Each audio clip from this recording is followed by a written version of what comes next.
చెప్పుకోవాలని బాగా రావడం చాలా మంది అనుమానం ఉంది. చెప్పుకోవాలి చెప్తాను. ఇప్పుడు ఎగ్జాంపుల్ నిర్మాణం కారణం సెక్రటరీ ఇక్కడ బాగుంది. అలా ఎందుకంటే మా కారణం ఎందుకంటే మీకు వెలుగులో వాడడం వల్ల ఐడీసీ సంబంధించిన దానివల్ల ఎలక్ట్రిక్ లేదు మేడం. మీకు పెన్షన్ అనేది ఇదివరకు జరిగే వారంటీ ద్వారా డైరెక్ట్ వచ్చినప్పుడు చేరాయి. మళ్ళీ సమస్య అది అలాగే ఉంది. మేము సార్ మాట చెప్పుకున్నాం, చాలాసార్లు ప్రయత్నం చేశాను, మొదలుపెట్టాము. ఒకసారి మీ వాళ్ళైనా సార్కి చెప్పాలనుకుంటున్నాము. మెజారిటీకి సంబంధించిన పెన్షన్ అన్ని కూడా ఎందుకంటే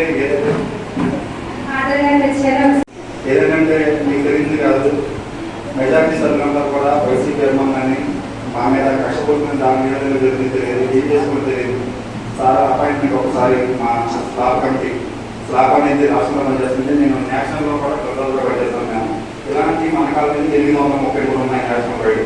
దాంట్లో కూడా ట్రెజర్ గాను స్లాబ్ కమిటీకి సెక్రటరీ ఉన్నాను. సార్ అపాయింట్మెంట్ ఇస్తే స్లాబ్ కమిటీకి సార్తో కూడా తిన్నాను. ఎందుకంటే ప్రధానమైన సమస్య ఏంటంటే చాలా మంది ఇంచుమించు ఇప్పుడు ప్రస్తుతానికి 256 మందికి 3 జిల్లాలకు సంబంధించి కంటిన్యూ తీసేశారు. ప్రభుత్వం చేస్తే లాగుంది. మరొకసారి ఏంటంటే మీ అందరికీ కూడా ఏం జరిగిందనేది భగవంతుడు తెలుసు. మీరన్నా నేనన్నా చేసేస్తాను అనుకుంటాం.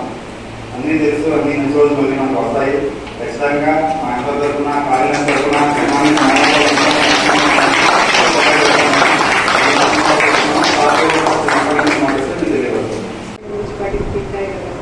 అట్లా ఇట్లా కథలన్నీ మనం చదివినప్పుడు మన మనసులో ధైర్యం పుట్టాలి. ఎందుకంటే యేసు ప్రభు ఏమన్నాడు, నేను తీర్పు తీర్చడానికి రాలేదు, నన్ను తప్పులు ఎంచడానికి రాలేదు, మనల్ని రక్షించడానికే వచ్చినాడు, మంచి మార్గంలో రక్షించడానికే వచ్చినాడు.